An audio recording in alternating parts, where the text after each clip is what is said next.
Chapter 1 Between Light and Shadows rewritten. I knew this moment would come. I always knew. Great deeds are not remembered without a price, and I paid mine with every drop of blood and sweat. The road that brought me here was not peaceful, it was filled with misfortunes and hardships. I was born into an environment no child should be born into, surrounded by screams, coldness, and indifference. I was forced into hard labor from the moment I could walk, by the very people who gave me the gift of life, and with each passing day, I understood more and more that the blood that binds us means nothing when love does not exist. The road that brought me here was arduous, but not without purpose.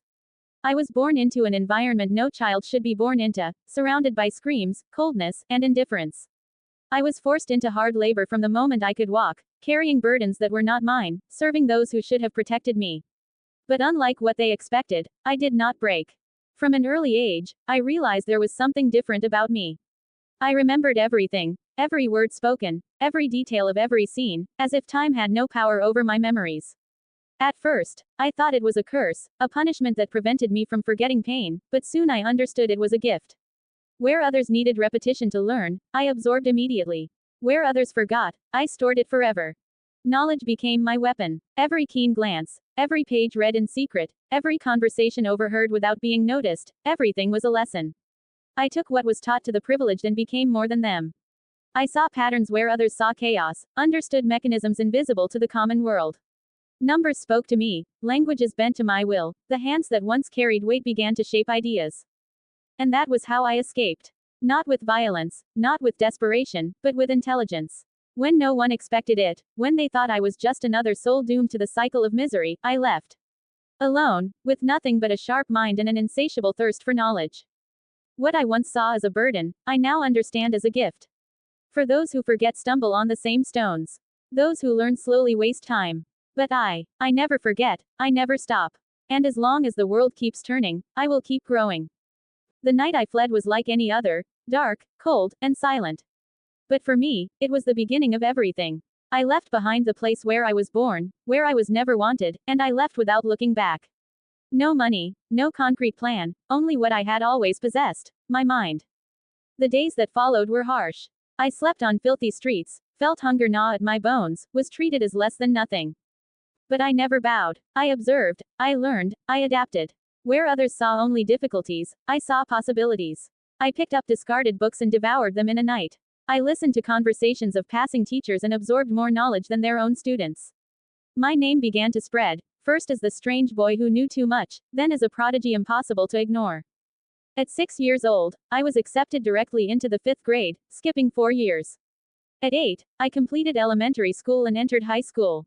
At 10, I passed the national exams, and at 11, I entered university with a full scholarship. My first doctorate came at 16, followed by others. Medicine, engineering, chemistry, physics, fields of knowledge bent before me.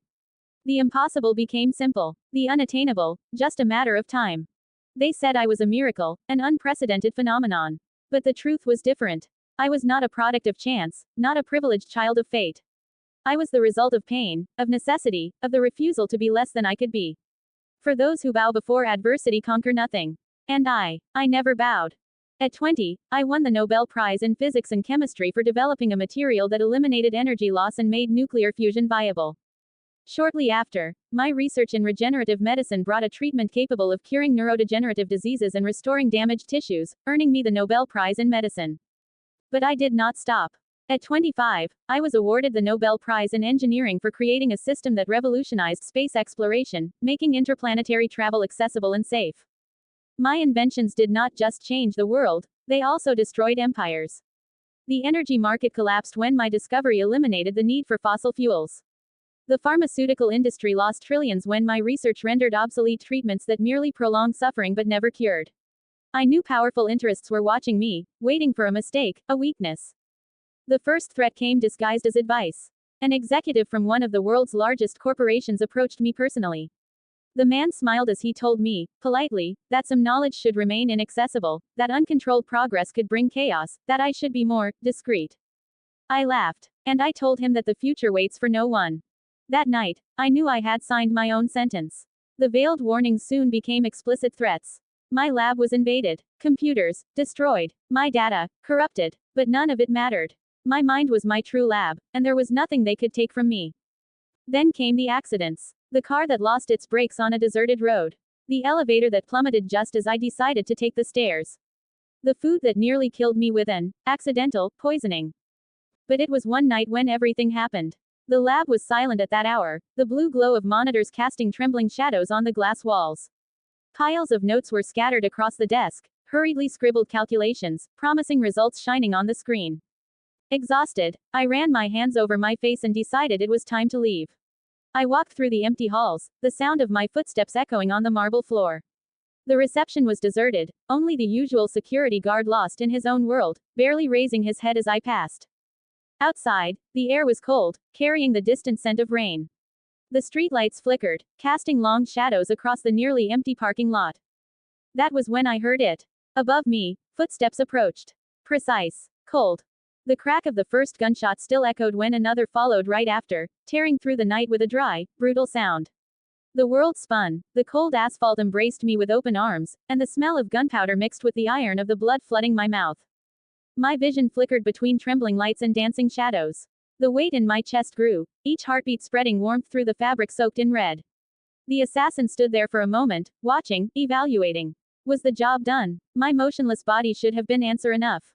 But then, voices. First a distant murmur, then screams. Windows opened, doors creaked, and bare feet hit the ground in urgency. Someone had heard the shots. Witnesses. The cold, calculated steps retreated. The shooter did not wait any longer. In seconds, they disappeared into the darkness. And I remained, fallen, bleeding, listening to the world move around me like a distant dream. Hands touched me, trembling, pressing against the wounds. A voice insisted I stay awake. Someone screamed for an ambulance. Red and blue lights painted the night. Darkness did not come immediately. First, there was the cold. Not the kind felt on the skin, but the one that crawls through the bones, numbing everything in its path. Then, the pain. At first, sharp, cutting, a cruel reminder that I still existed. But then, it became distant, almost illusory, as if my body was no longer mine. Lights flickered above me, shadows moved, distant voices screamed my name. The hospital. I survived, for now. The world around me flickers, distant, as if I were drifting between reality and oblivion. Sirens echo in the distance, voices blend into an indistinct murmur. Someone holds my hand, but the touch feels as far away as my own existence. I feel the weight of blood flowing between my fingers, warm, thick, real. The metallic scent invades my lungs, and the pain. The pain is just a detail now. The true blow wasn't the bullet that tore through my flesh, nor the body collapsing against the cold asphalt, it was the corruption that condemned me. I was admired, envied, celebrated, and then marked as an obstacle. My name, once etched in admiration, now echoed in the shadowy corridors of those who feared my knowledge. The fate of those who challenge the rulers in the shadows has never been different. History always repeats itself. Socrates had the hemlock, Prometheus had the chains, and I will have eternity. Because even if my body yields, my name will never be erased. My legacy will burn through the centuries, like a bonfire that no wind can extinguish. My last breath is not loss, but return. I close my eyes and smile. For every river meets the sea, and every fallen leaf one day returns to its root. The darkness gave way to a golden glow. It wasn't ordinary light, it was something alive, pulsating, enveloping me like a veil of warmth and silence. I felt my body dissolving, yet at the same time, I became more whole than I had ever been. I floated, or perhaps walked. The concept of movement became irrelevant. Before me, a tunnel stretched out, made of something that wasn't stone, nor light, nor shadow, but all of these at once. It called to me, and I followed. Footsteps echoed in the distance, but they weren't mine. A shiver ran through what remained of me. I wasn't alone. And then, a voice filled everything. Welcome to the Elysian Fields. Hello, readers. First of all, I want to apologize for the time I spent without posting anything. Life pulled me in different directions, and unfortunately, the story was left on hold longer than I intended. But now I'm back with some news. Before continuing the story, I've decided to rewrite everything I've written so far. I want to refine some details, deepen the characters, and make sure the narrative is exactly as I envision it. So, soon, you'll see a revised and improved version of the story before we move forward. I appreciate everyone's patience, and I hope you'll continue this journey with me. Thank you for your support. zLucasH Creators Thoughts. 17 comments 0 vote. Chapter 2 The Realm of the Eternal rewritten. The brightness hurt his closed eyes, piercing his eyelids like blades of golden light. A pleasant warmth enveloped his body, unlike anything he had ever experienced. Slowly, he forced himself to open his eyes, blinking several times as his vision adjusted. The first thing he saw was a face. Sun-bronzed skin, dark, wavy hair falling over his shoulders, deep brown eyes carrying an immeasurable depth. A slight smile curved the man's lips before him, gentle, yet firm, as if he already knew all the questions before they were even asked. His body rested upon a stone platform, arranged in harmonious alignment with others like it, instantly reminding him of the ruins of Stonehenge. But here, there was no wear of time, no moss or cracks. The place seemed newly created, sculpted by the very will of the world. Sitting up, he looked around. The air was pure, filled with a freshness that entered his lungs effortlessly. Above, the sky was an impossible blue, flawless, with the sun shining without burning. In the distance, mountains covered in lush greenery embraced waterfalls that cascaded into crystal-clear rivers. Animals that only existed in ancient paintings roamed through the tall grass, while vibrantly colored birds cut through the sky, singing melodies that sounded like stories whispered by the wind.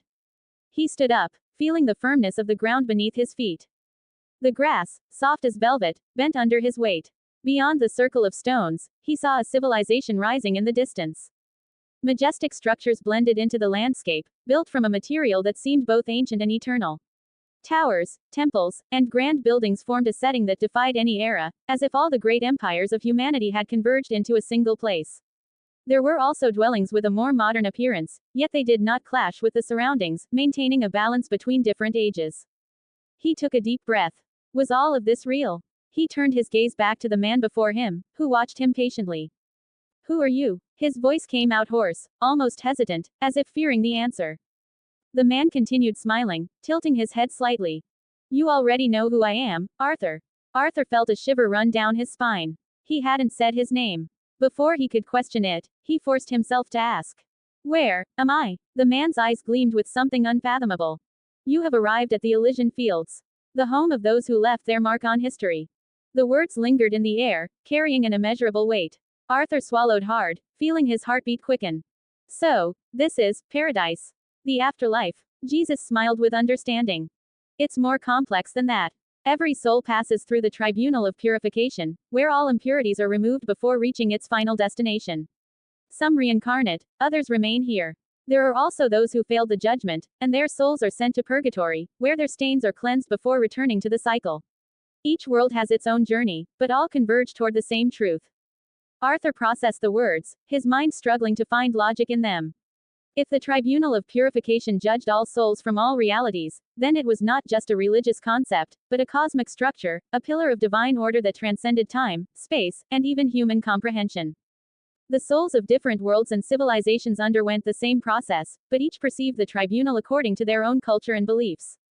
To a human, it might appear as a grand celestial temple. To an advanced alien civilization, it might be a field of pure energy. But the judgment was the same for all. Arthur took a deep breath, trying to absorb the revelation. So technically, other planes, multiverses exist. And this tribunal judges all of them. Jesus nodded. Yes. Arthur frowned, intrigued. Are you present in those other places? Jesus held his gaze firmly and replied with serenity. In my Father's house, there are many mansions. Arthur pondered for a moment before asking. And in all those other places, is your story the same? Are you the same being in all of them? Jesus smiled slightly. In those worlds, I have another name. They must learn to recognize me by it. As they walked toward the city, Jesus continued to explain. Time here is not like in the world you know. It is not felt the same way because there is no rush, no fear of tomorrow. The present is where all exist. Here, past grudges, ancient conflicts, hatred, and anger have no place. Only harmony, friendship, and joy. After some time walking, Arthur began to hear the sounds of battle. The clash of swords, laughter, and shouts of encouragement. As they approached, he saw an open field where various warriors dueled. Some fought with swords, others with spears and axes. Jesus pointed to two men fiercely facing off. One, imposing, with a firm stance and wild eyes, wielded his blade with brutal precision. The other, blonde and sharp-eyed, moved with the grace of a born strategist. Temujin and Alexander the Great, Jesus said. Around them, a group watched with excitement, drinking from large mugs and laughing heartily. Ragnar Lothbrok and his son Bjorn exchanged jokes while Richard the Lionheart clapped his hands, encouraging the fighters.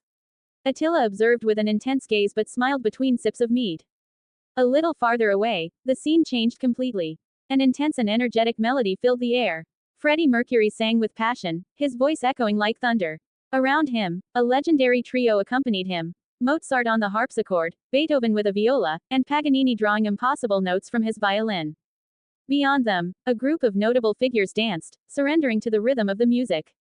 Catherine the Great twirled in an elegant dress, while Cleopatra smiled and danced alongside her. Ada Lovelace watched the musicians with fascination, while Voltaire exchanged sharp remarks with Rasputin, who laughed. Arthur observed it all with a mix of awe and disbelief. Was this truly the final destination of history's greatest names? A blend of eras, cultures, and legacies creating something unique, something eternal. Jesus merely smiled, for all who came before him had the same reaction. I know that some of you are not Christians, but this is the way I found to tell my story. I have no intention of converting anyone or anything like that. I will certainly include characters from various religions, always treating them with the respect they deserve. I hope you understand and enjoy the journey. Thank you. zLucasH creators' thoughts. 11 comments, 0 vote. Chapter 3, The Path of Destiny, rewritten. Arthur was still trying to process everything he saw around him. The grandeur of the Elysian Fields felt like an impossible dream, but the sensation of the ground beneath his feet, the fresh smell of the air, and the soft warmth of the sun on his skin told him it was real. Jesus, by his side, kept a patient gaze, as if he understood the whirlwind of thoughts running through Arthur's mind. The young man looked at him and asked, "And now, what do I do?" Jesus smiled softly, his eyes filled with an ancient calm. He looked around, observing the vibrant chaos of geniuses and legends gathered. The sound of music and conversations, interspersed with laughter and the echoes of hurried footsteps, seemed to fade away for them, while a serene peace hovered over the scene. Jesus, with his serene tranquility, leaned slightly toward Arthur. "Now, you do whatever you feel like. The Elysian Fields are not a place for haste or agitation. Here, time has a different rhythm. All who arrive, even the most powerful, the greatest among men and women in history, are invited to reflect." Arthur, still with his mind overwhelmed by the grandeur of the place, stared at the figures around him, some so far removed from his reality. There they were, great figures from different eras, mixed in a bewildering scene. He noticed a group of medieval warriors exchanging stories with Roman emperors, and further ahead, Isaac Newton was discussing the laws of gravity with Aristotle. None of them seemed out of place, but at the same time, it seemed as though all of them were in constant adaptation to this new reality, as if the Elysian Fields were a fusion of dreams and universal truths. "Do you feel small?" Jesus asked, reading the unspoken thoughts of Arthur. The young man looked at him, not knowing how to respond. He felt a mixture of admiration and an uncomfortable sense of insignificance. How could he, a simple man from a distant land, be among giants? "Yes," Arthur finally replied, his voice low. "How could I, be worthy to be here?" Jesus gave a slight smile, the kind of smile that carries the weight of countless wisdoms, and replied with the softness of one who knows what is to come. "Just by being here, you are already classified as worthy." Arthur stared at Jesus, a whirlwind of emotions forming within him. Every word that came from the master's lips seemed to penetrate deep into his soul, stirring thoughts that he still couldn't control. "Do I need to understand all of this?" His voice, almost a question without answer, echoed in the silence that surrounded them. Jesus, with a calm and serene movement, shook his head, his gesture simple, yet full of weight. "No, Arthur, not everything, not now." His words floated in the air, gentle yet laden with meaning.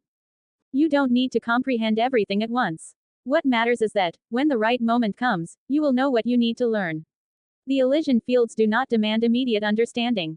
They ask that you observe with attentive eyes, that you absorb the wisdom of those who have already passed through here. When the time comes, it will be this knowledge, which you will have internalized, that will guide your steps." Arthur remained silent, absorbing Jesus' words, feeling a slight relief, as if the pressure on his shoulders had lessened, transforming into an expectation, not a burden. Jesus, with calm and assured steps, guided Arthur through the earth and grass of the Elysian Fields. The ground, softly covered by a green and soft carpet, yielded with each step, as if the very earth welcomed their presence. The fresh aroma of leaves and flowers scented the air, while the trees around, with their golden foliage, seemed almost to whisper, telling stories of timeless times. "So, what is expected of me?" Arthur asked, his voice now firmer, but still laden with doubt. Jesus, unperturbed as always, looked around, his gaze lost for a brief moment before turning back to Arthur.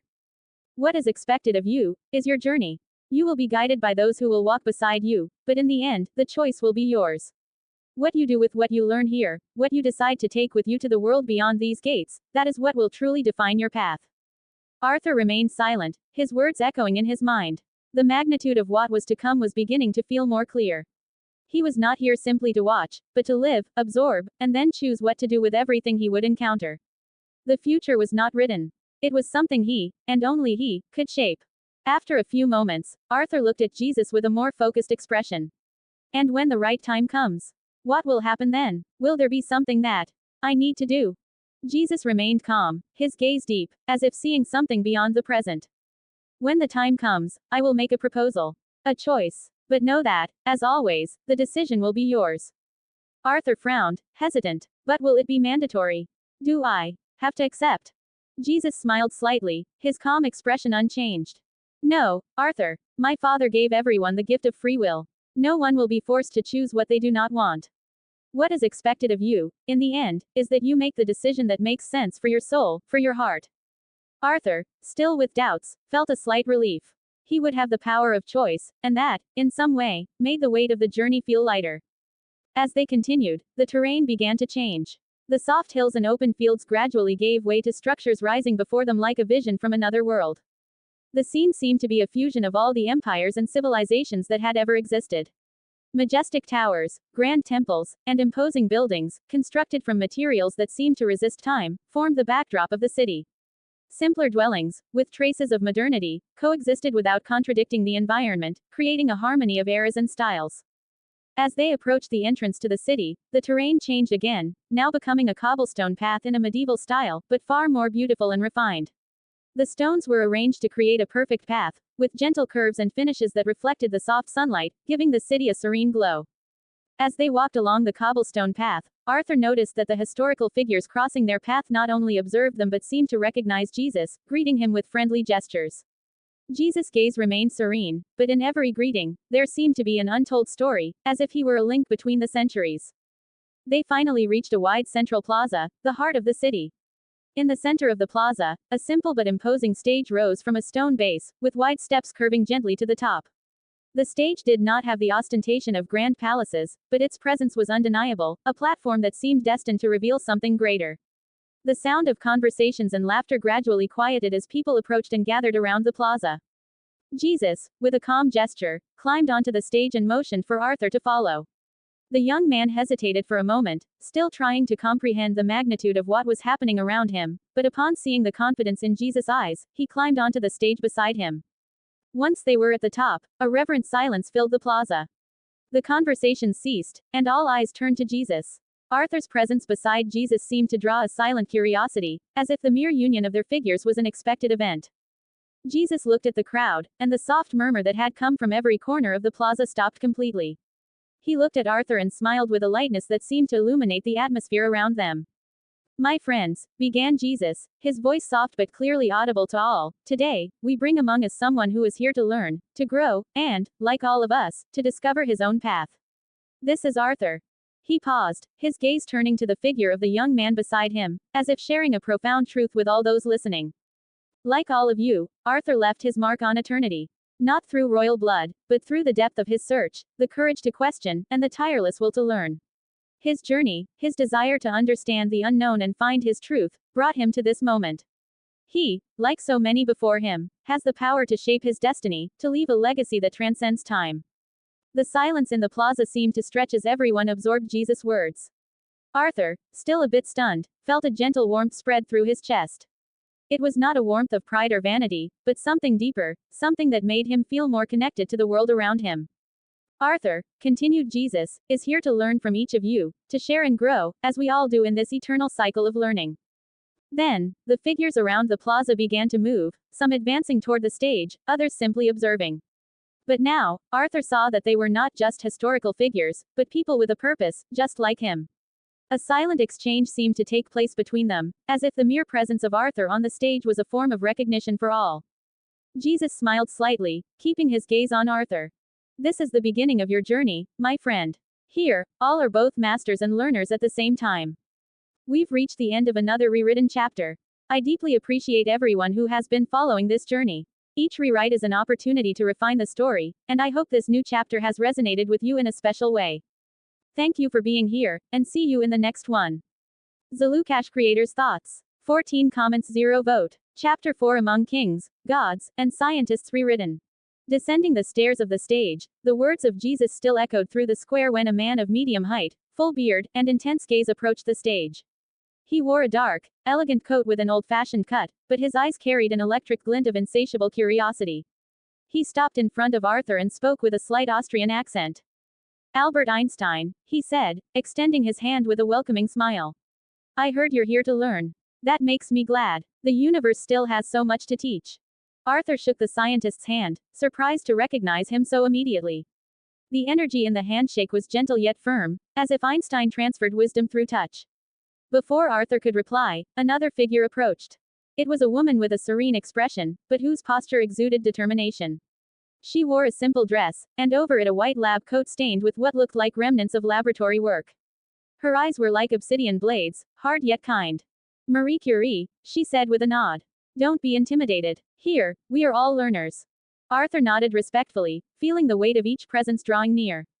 There was no cult of personality here, only the shared humility of those who had known how to ask the right questions at the right time.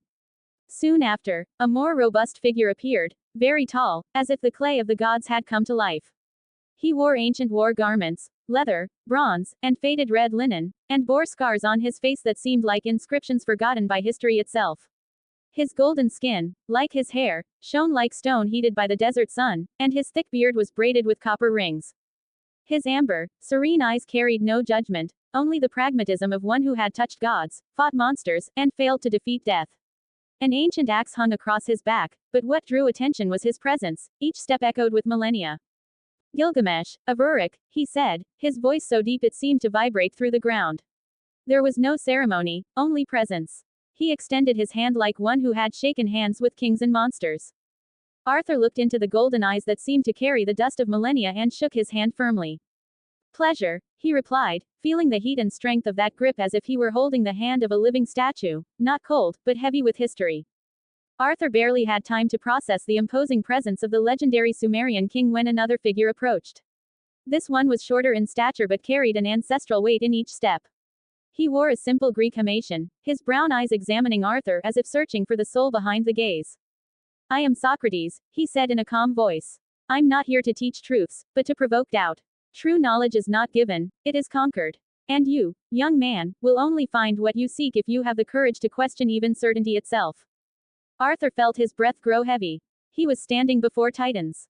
But there was something common among all of them, humility. None placed themselves above. None looked down. They were there to guide him, not out of obligation, but by choice.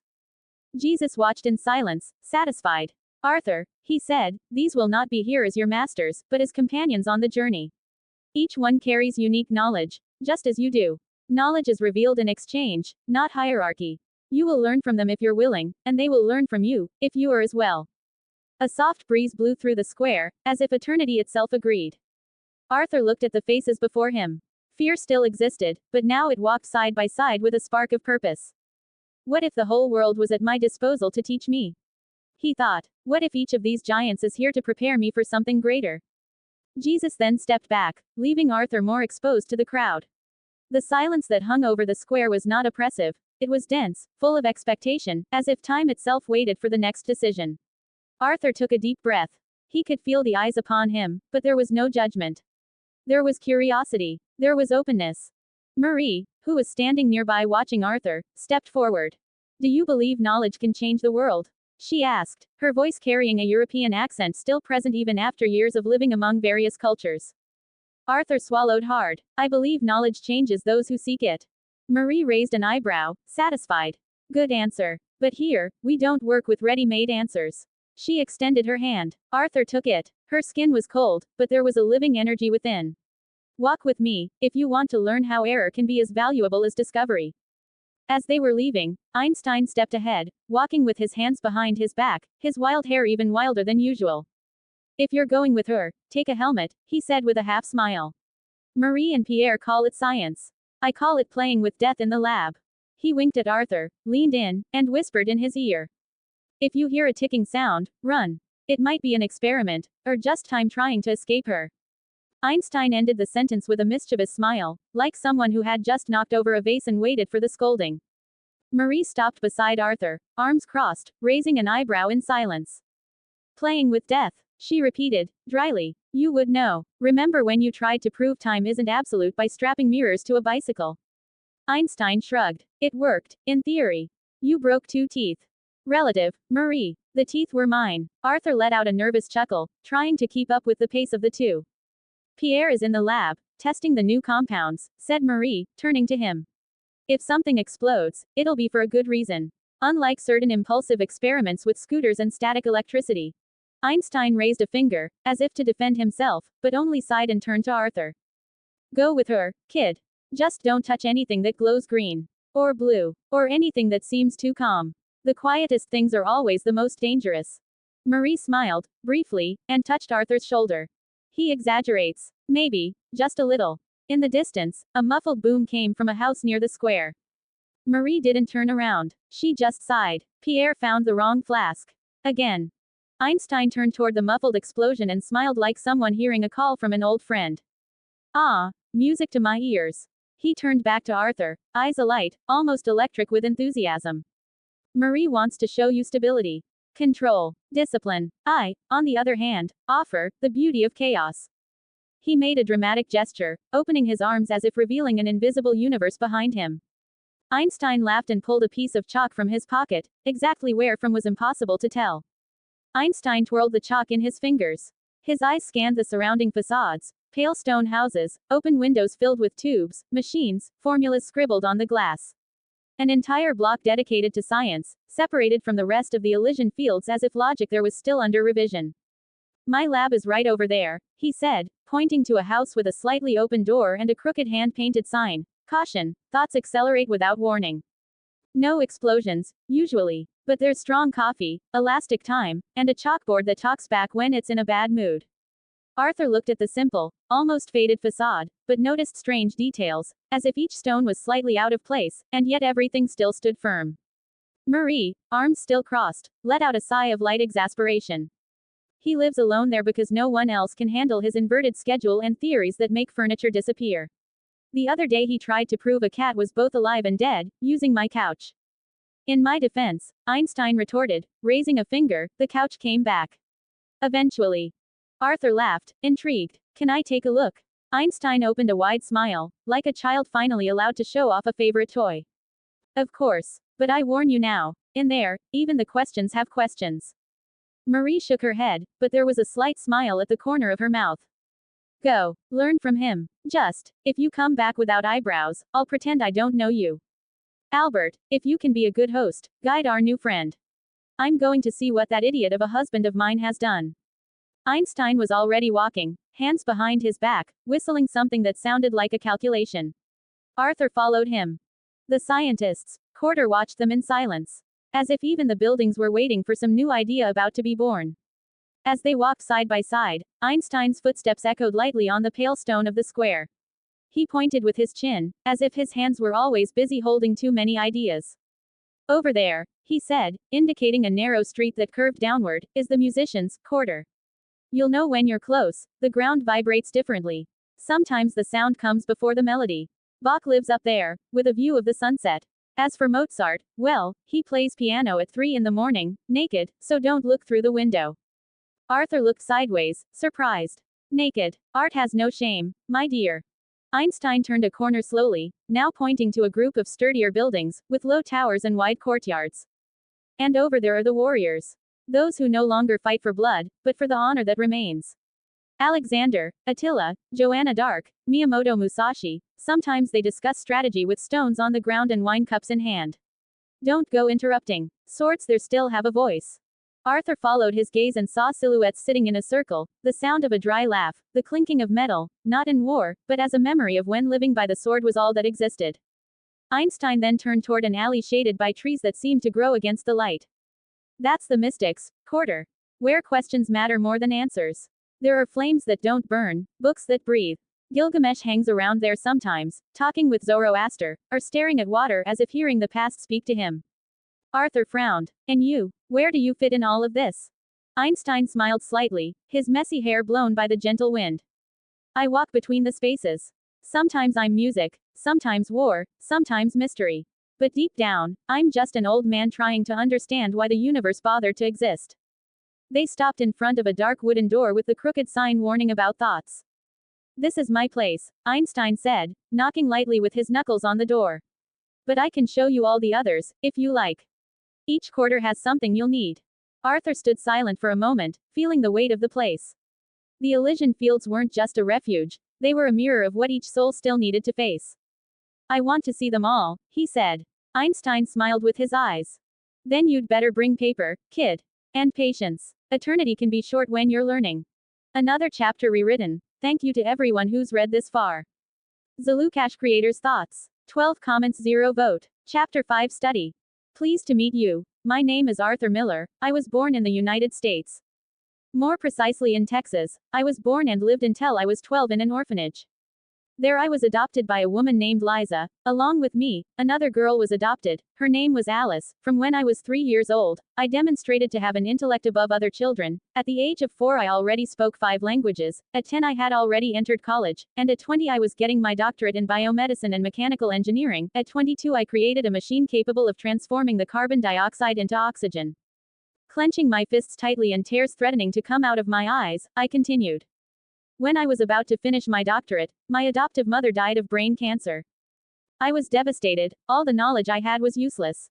So I focused all my days on trying to find a cure, so that people wouldn't have to go through what I went through, and at 28 years old, I discovered the cure for cancer, and so that people with the intention to profit from this cure, I published all the research publicly, so that everyone could have access. On the day that I published the research, some men tried to kill me when I was leaving home. One of the bullets perforated my lung, I was in a coma for 1 day, and died on the other. When I finished speaking, Jesus next to me pulled me into a hug. Your mother would be proud of you, Arth, Jesus said to me. Thank you, sir, I said to him. The moment I finished hugging Jesus, the people below the stage started clapping. Welcome, shouted the people. Thank you very much, I spoke smiling as I wiped my watery eyes. Let's eat, Gandhi spoke up. Assenting, we walked down from the stage towards a table. The table had 6 seats, 2 of them were occupied by a woman and another man. Come Arth, let me introduce you, this is Marie Curie, and this is her husband, Pierre Curie, spoke Gandhi. Nice to meet you Arthur, spoke the man and the woman. The pleasure is all mine, the 2 of you are one of my main inspirations for the machine I created. He said smiling at the 2. We want you to explain to us later, how you managed to turn the carbon dioxide into oxygen, spoke Marie. Sure, if you can teach me your knowledge, I would be very grateful. I said to them. Agreed, said Marie. After eating, I went to meet the rest of the staff, and I asked them if they could pass on their knowledge to me. Einstein was elated to exchange ideas with me. My diary. It's been a few years since I came to this plane. I have met extraordinary people, and amazingly enough, they all fraternize together, and very rarely do any fights occur. Years ago I began my education with the scholars. I learned everything they could teach me. I absorbed everything like a sponge. That's the advantage of having a photographic memory. Mathematics, physics, chemistry, oriental medicine, botany, and various other things. Today Solomon, Nicholas Flamel, Fock, Paracelsus, Agrippa and Aleister Crowley have offered to teach me magic, alchemy and astrology. After these studies, I will study management, economics, politics, and everything that a monarch should know. They said it is good to have on the curriculum. No, I understood why they said that the studies about war and training should be the last. Closing square bracket. More years passed. I finished my studies today. Tomorrow I start learning about the art of war, and combat training and everything involving battles. Arriving at the designated place, it was a flat field. The place was far away from the city. It had an archery training ground, some training dolls, about 5 tatami, and other training equipment. A little further away, there was house. When I arrived, I spotted some people waiting for me. Getting closer, Ragnar came to meet me. Arthur, you're finally here, you're late. Ragnar said. I'm sorry, I said. From today on you will no longer apologize. You are a very good person, Arthur, said Ragnar. Thank you, sir, I replied. That was not a compliment, brat. Good people are the first to die. Good people are used by others. Kill the boy and let the man be born, spoke Ragnar looking deep into my eyes. Yes, sir, I will only ask you once. Are you willing to be trained by all of us, and accept our teachings, but be aware, from the moment you agree, you cannot leave? Ragnar asked. I am willing, sir, I said resolutely. Then it is closed. From this moment we will train you. Keep in mind, boy, you will never be the same from here on, said Ragnar with amusement in his eyes. And that was how my purgatory began. 17 comments, 0 vote.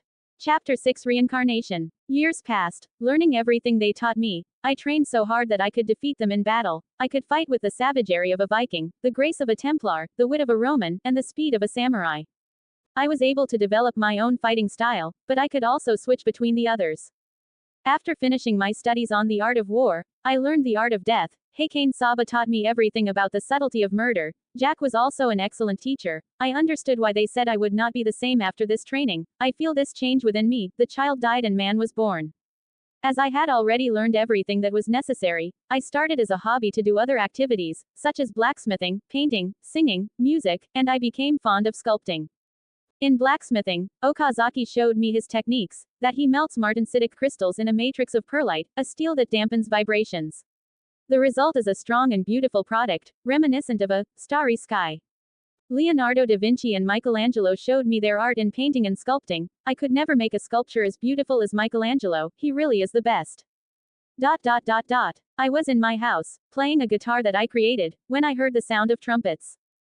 As I left the house, I found several people gathered in the central square. Getting closer to see what was happening, I saw a man with his face covered with a white cloth with a red eye symbol printed on it. The man was wearing black armor, 6 immaculate white wings were coming out of his back. My name is Metatron, messenger of God. Today I come before you to ask who would like to be reincarnated. Spoke Metatron with one voice that could not be distinguished to be male or female. Quote. Silence lingered in the air. No one offered. Just as I was lost in my thoughts whether or not I should reincarnate, I feel a hand on my shoulder.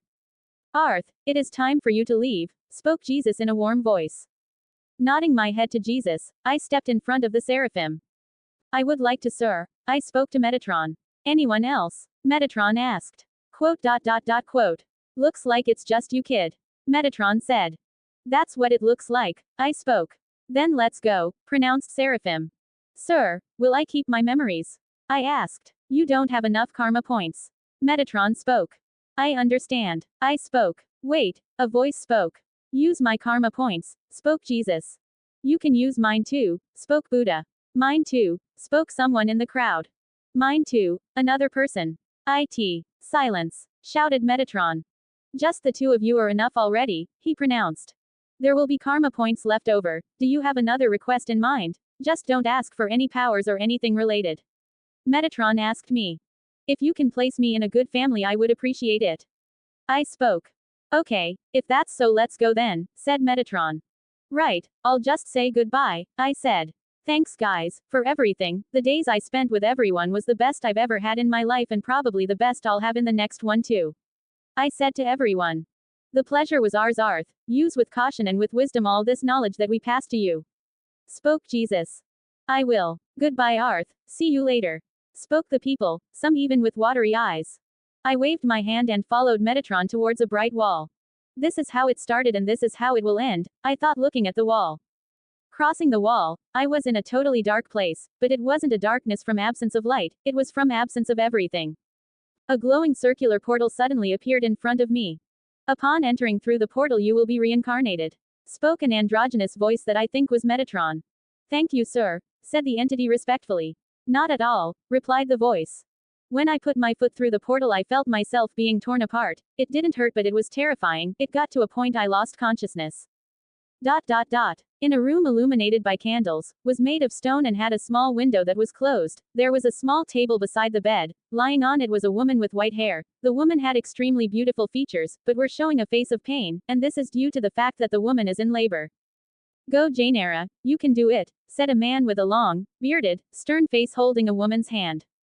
Ahhhrrrggg, screamed the woman as she pushed. A little more, ma'am, it's almost coming out, spoke the midwife.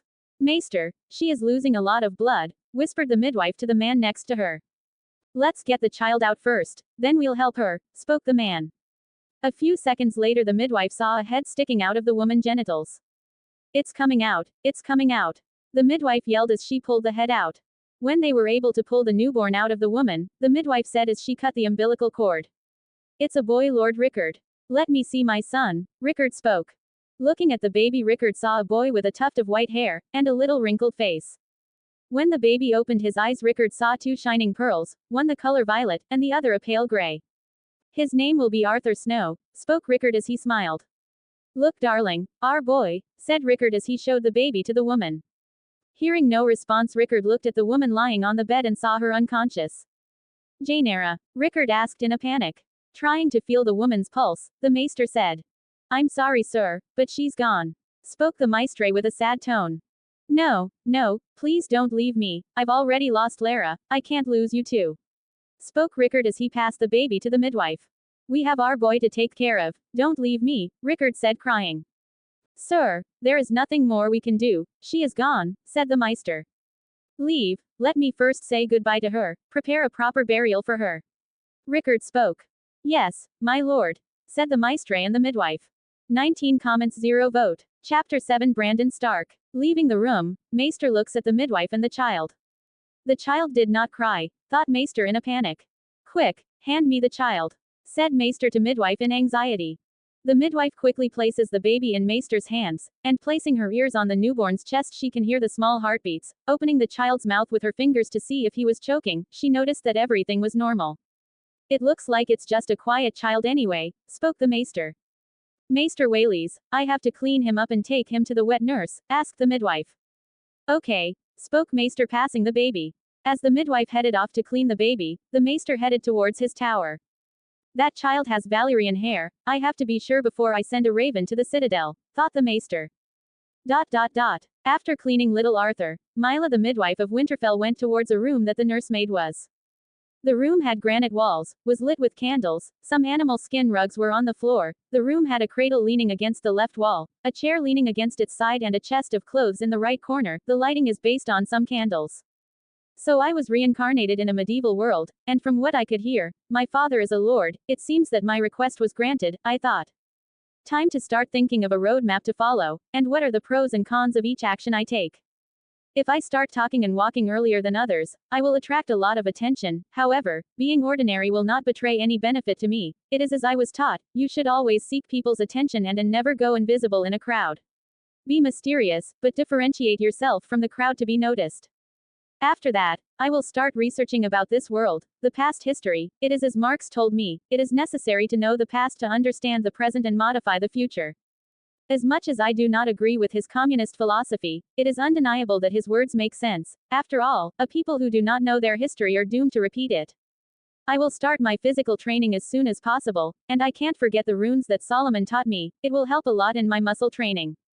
I think that's enough for now. While lost in his thoughts, Arthur felt someone trying to put something in his mouth. When he opened his eyes to see who it was, he was met with the wet nurse positioning the nipple of her breasts in his mouth. Shit, that's humiliating, not even to be a hottie. After a few minutes of breastfeeding, the nanny placed Arthur in a cradle of sorts while she sat in a nearby chair holding sewing equipment. The question that won't shut up, what do I do with my life now? I think all I have left to do is eat and shit until I can't anymore. While I was thinking about how I could get rid of the boredom, the bedroom door opens showing a cute child with gray eyes. I want to see my brother, pronounced the child. Lord Brandon, your brother is sleeping, keep your voice down, spoke the nanny. Joanna, will you let me see him? Brandon asked. Joanna the milk nanny gave a deep sigh, got up from her chair, placed her sewing tools on top of her and went towards the crib. Taking Arthur on her lap, Joanna approached Brandon showing him. Look, Lord Brandon, this is your brother, Arthur Snow, Joanna spoke. He is very handsome, but he still looks like a knee, can I pick him up? Asked Brandon. He is very sensitive, my lord, you have to be careful, warned Joanna. Then forget it, I am afraid of hurting him. By the way, where is my father and Aunt Jainera? Brandon asked. Mistress Jainera came to pass away in childbirth. My lord, your father is saying goodbye at this time, spoke a voice entering the room. What? Shouted Brandon. Keep your voice down, my lord, you will wake your brother, spoke Joanna as she put Arthur back in the cradle. Where is my father, Maester Whaleys? Brandon asked. He is in his chambers, answered the Maester. Right, I'll go to him, spoke Brandon as he ran towards the rooms of his father. Poor children, just lost their mother recently, and already had another loss, hasn't even had time to get over their grief. Spoken Joanna. Yes, Lord Rickard was devastated by the loss of Lady Lara. When he found someone to plug the hole she left, this one leaves him too, and on top of that in the same way. Maester Whaleys spoke. By the way, Joanna, if I may, could you leave me alone with Arthur? I have to examine him, spoke Maester. Of course, Mindstray, if you will excuse me, spoke Joanna, leaving the room. As I left the room, Maester Whaleys approached the crib, taking Arthur on her lap. Whaleys inspected the hair, and opened the baby's eyelids. When he opened them, Whaleys was faced with two different colored eyes, one a violet color and the other a light gray. It is definitely Valyrian. I must inform the Citadel as soon as possible, and wait what the orders, said the Maester in an almost inaudible tone. Putting Arthur back in his cradle and leaving the room with quick steps, Whaleys didn't even notice that the baby was looking at his back with sharp eyes. Definitely he and those Maesters and the Citadel are up to something. I have to investigate, but only when I can get walk. I have an older brother. Following medieval logic, he will probably be the next lord, so this complicates things. Arthur thought. 16 comments 0 vote. Chapter 8 Brothers. Days passed and I could hear to the servants talk. I was able to get some information. Apparently I have 4 siblings, Brandon being the oldest, Eddard the second, Lyanna the third and Benjen the fourth. I was born in the 268, and last year Benjen was born, causing his mother, Lara, to die in childbirth. Damn, I miss playing music, forging, and sculpting. Shit, I'm even missing the hellish training I went through those years. Alexander was a ruthless bastard and now look where I am, stuck in this body that doesn't even have control of its digestive tract. While I was lost in thought, the bedroom door opened, showing the Lord of Winterfell and Protector of the North, Rickard Stark. Walking over to the whereas was, and Rickard picked me up on his lap. I apologize for not seeing you sooner, my son. I was giving your mother a proper burial, Rickard spoke as he hugged me. When Lara died, I was desolate, lost and aimless. I decided to wander the northern lands. Everything changed when I went to White Harbor. There I met a woman, newly arrived from the city of Lee. She only carried an ancient chest, saying that her destiny was in the north. Intrigued by the woman, I offered to show Winterfell, telling stories about Brandon the Builder, speaking that he created the castle based on magic. Spoke Rickard as he sat in the chair beside the bed with the baby in his arms. She was elated to go with me, and it was in that smile that I realized I had fallen in love with the stranger. On the way from White Harbor to Winterfell, we talked and grew closer. After 8 months you came to be born. We had plans to marry before, but there was no time, so I promised that when you were old enough I would legitimize you, and the Starks always keep their promise. I may not promise you land, but there will always be a space for you on our mantelpiece. Spoke Rickard looking into my eyes. Giving him a smile, I lifted my small hands to the man's face and stroked him, or at least tried to. After all, moving his limbs took a lot of effort, since I didn't have much control. When tears were close to coming out of the man's eyes, he got up from the chair and put me back in the crib, wiping their eyes with the sleeve of his clothes as he went towards the bedroom exit. Stopping at the door, he looked towards the crib and said, "Sleep well, my son." Reflecting on what had just occurred, I realized a feeling that I had not felt in a while. Affection. The last time I felt this was for my former mother and sister. I seem to have found a place that I can call home, and those who try to take this away from me will pay with their lives. In my years of training I have learned that showing feelings, no matter what it is, love or hate, is a weakness that your enemies can exploit. I have to be as careful as possible. The walls here have eyes and ears.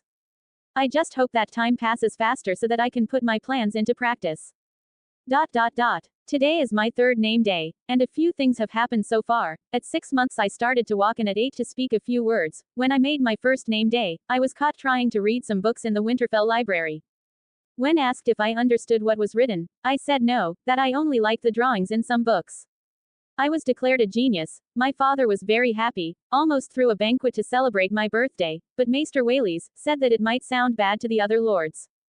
And that pissed me off. Not the fact that I don't get a feast because I'm a bastard, but how easily my father followed Maester's advice. At 1.5 years old, I was already able to read, and the fact that the common language here in this world is English helped a lot. I started my studies with Maester Whaleys quickly, showing intelligence and being able to memorize all the books he had passed me. Now 3 days into my name, I began my physical training hidden from the view of others. On the Elysian Fields I learned a training that is capable of strengthening all my muscles, ligaments, and joints. I believe I will be quite tall, because being 1 year younger than Benjen I am taller. My relationship with my brothers is excellent. Brandon had what my father calls the blood of the wolf. Eddard, or as we call him, Ned, was a very quiet child, which earned him the nickname, Silent Wolf. Lyanna had the same warm blood as Brandon, however young she is, she never liked lady things, but swords and gentlemen. Benjen was debonair, he and Lyanna always got into fights, because of his playful attitude. My routine was basically based on studying in the library in the morning and hidden training in the afternoon. While I was studying with the Mindstray, he was trying to manipulate me in some way. I just don't kill the son of a bitch now because I might find use for him in the future, it's like the saying goes. Make people feel smarter than you and they will let their guard down. They will keep you around, and the more you stay around, the more chances you have to fool them. 17 comments 0 vote. Chapter 9 Apples. The years passed. When Brandon and Ned turned 8 days named, my father sent Brandon to Barrowton to be fostered by Lord Dustin, and Ned was sent to the Eyrie to be adopted by Jon Arryn, the Lord of the Vale.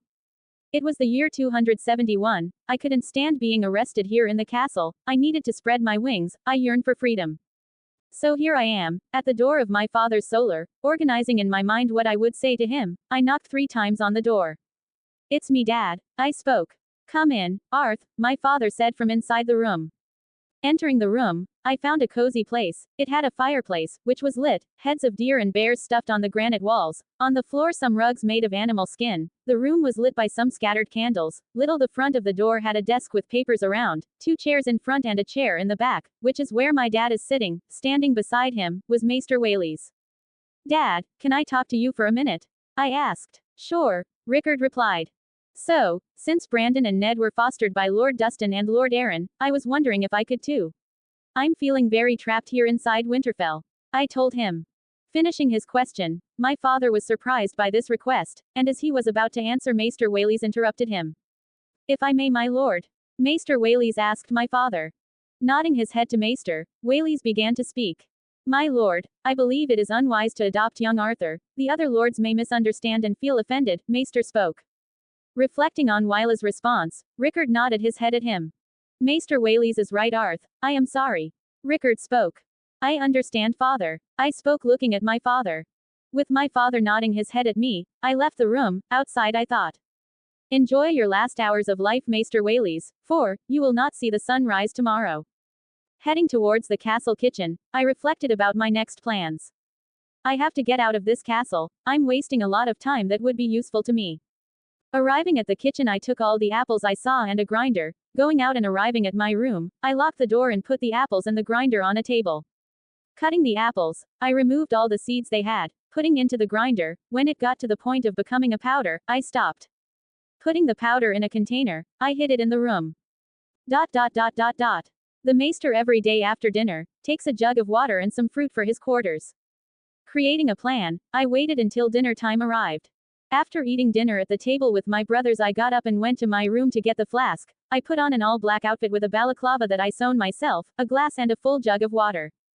Putting into practice the teachings of Hanzo, Danzo and Kotaro, it was easy to sneak towards the maester's room, even more so containing the help of lighting. Inside the maester's quarters, I went toward the windows, opened them all, and then hid in a dimly lit corner that I knew would go unnoticed. After a few minutes of waiting, the door to the room opened, showing Maester holding a pitcher and a tray of fruit. Placing it on the table near his bed, Maester headed toward the windows. Seizing the opportunity, I put the entire contents of the jar into the jug, and hid again. After closing the windows, Maester went to the door and locked it. Then he went towards his study desk. Arriving there, he opened one of the drawers, and took some items out, but what surprised me the most was when he removed the bottom of the drawer. A false bottom, I thought.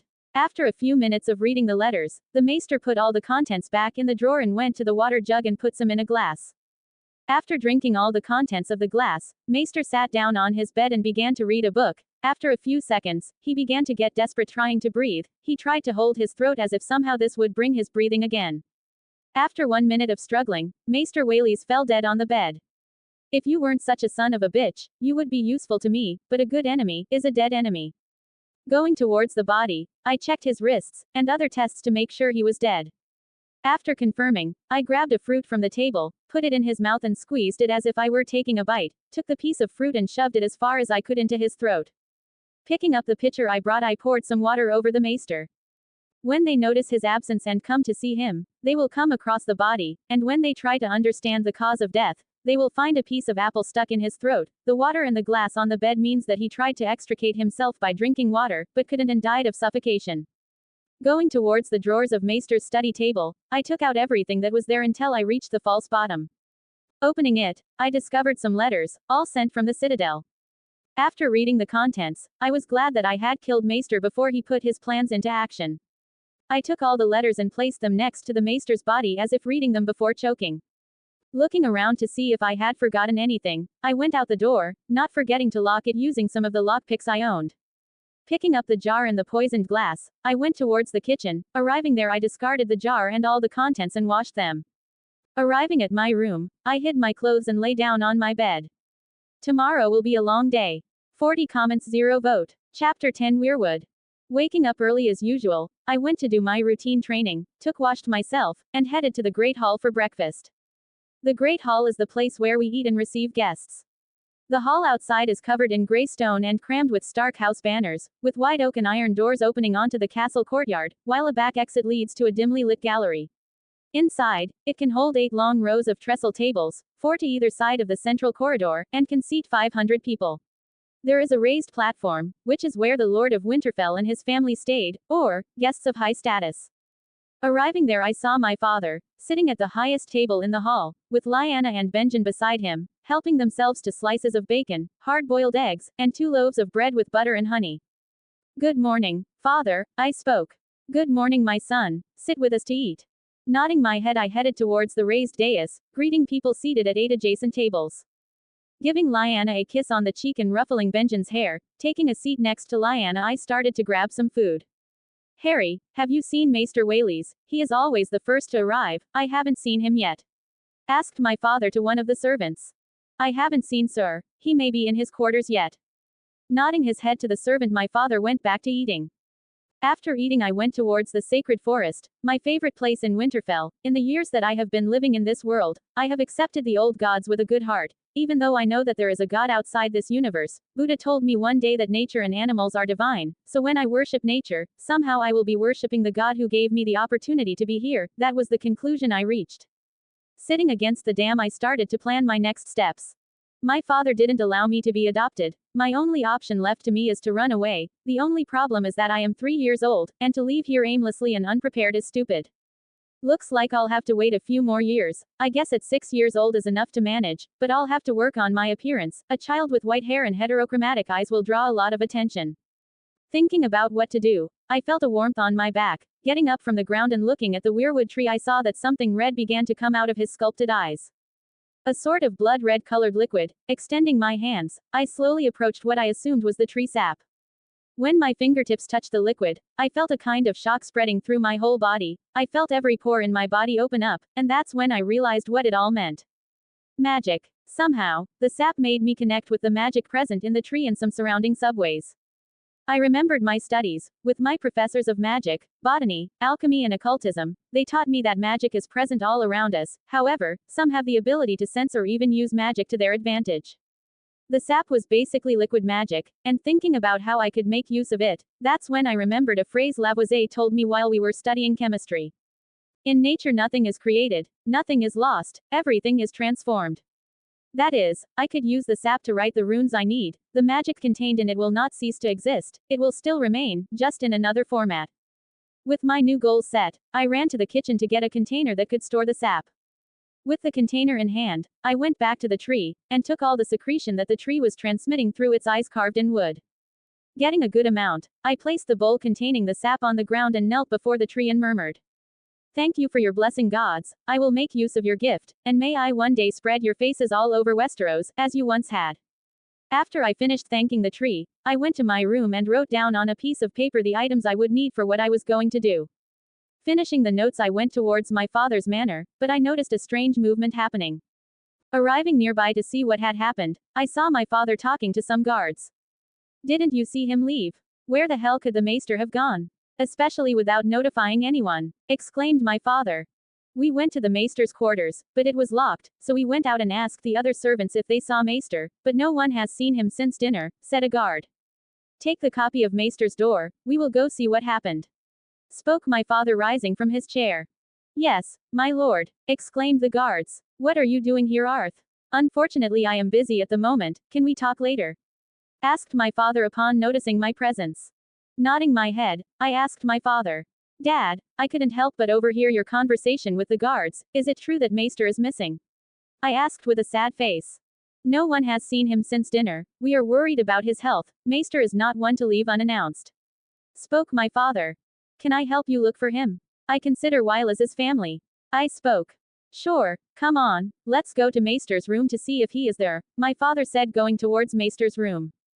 Following him, we arrived at the door of Maester's room, and after a few minutes the guard arrived with the spare key. Opening the door of the room, everyone was faced with a body. The body was of Maester Wales, who lay on his bed, with an expression of struggle, his eyes sunken into his skull. The color of his skin was purple, because of the hours that had passed after his death, his clothes still a little wet, with a glass of water beside his right hand and in his left, lying on the bed, some cards. The room smelled of piss and shit, because after some time of death, his bladder and intestines empty, releasing urine and waste. The guards, upon noticing the dead man, rushed to the body to check if he still remained among the living. He is dead, my lord, said the guard. My father, upon noticing the body, was surprised, and tried to hide behind him. Guard, take Arthur to his room and call the captain of the guard and have someone call the maester of the Serwyn to come here. My father ordered.